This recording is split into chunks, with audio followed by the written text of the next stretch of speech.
মায়ের সেবা, বাবার সেবা। অনেক কিশোর নওজোয়ান বাপ, তোমাদের মধ্যে আজকে এই হালাত নেই। মা বাবার ইজ্জত, সম্মান, ভালোবাসা, মহব্বত টোটালি নেই।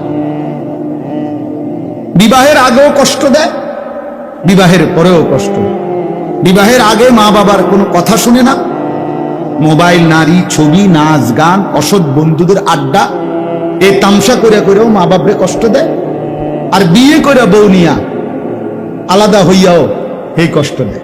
তো তুই নাফরমান, তো কষ্টই দিয়ে গেল, তুই তো মাকে কষ্টই দিয়ে গেল, বাবাকে কষ্টই দিয়ে গেল। বিবাহের আগেও যন্ত্রণা দিছ, বিবাহের পরেও তো সেই যন্ত্রণাই দিল। অথচ বুজুর্গানে দিন বলে, আমরা কিতাবে পড়ছি, মাকে রাজি করো, দুনিয়া আখিরাতের কোথাও আটকাবে না, কোথাও আটকাবে।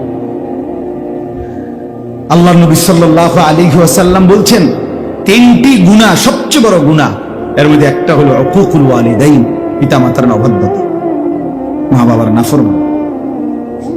আল্লাহ নবী সাল্লাল্লাহু আলাইহি ওয়াসাল্লাম বলেছেন, সব পাপের শাস্তি আল্লাহ ইচ্ছে করলে হাসরের দিন দিবে।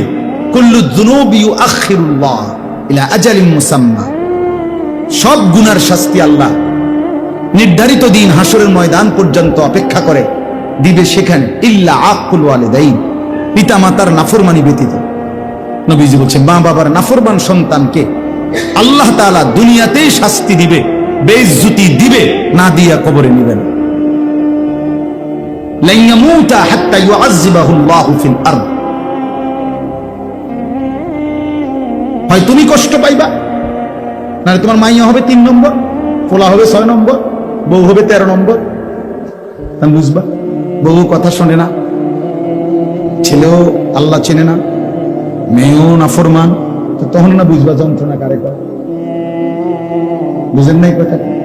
যন্ত্রণা তো শুধু কনির নাম না, শাস্তি তো শুধু ঘুষি না, পারিবারিক এই অশান্তিটাও তো এর চাইতে বড় কষ্ট কি হতে পারে? আল্লাহ তাআলা কষ্ট দিবেই।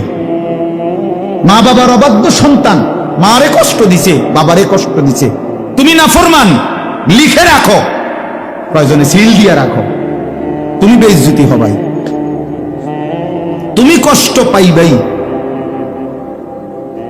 আল্লাহ নবী সাল্লাল্লাহু আলাইহি ওয়াসাল্লাম যেটা বলছেন, এটা কি মিথ্যা হইতে পারে?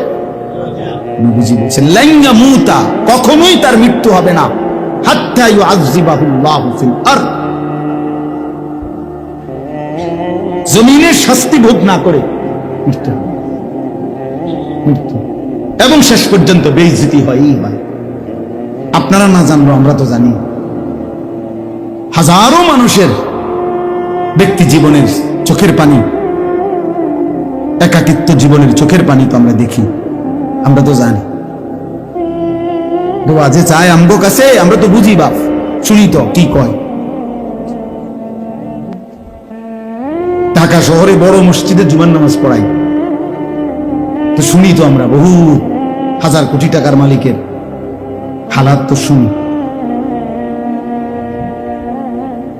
বাইরের পৃথিবী তো জানে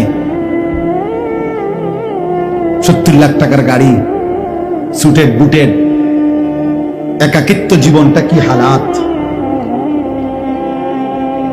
তেমনি বুঝবেন।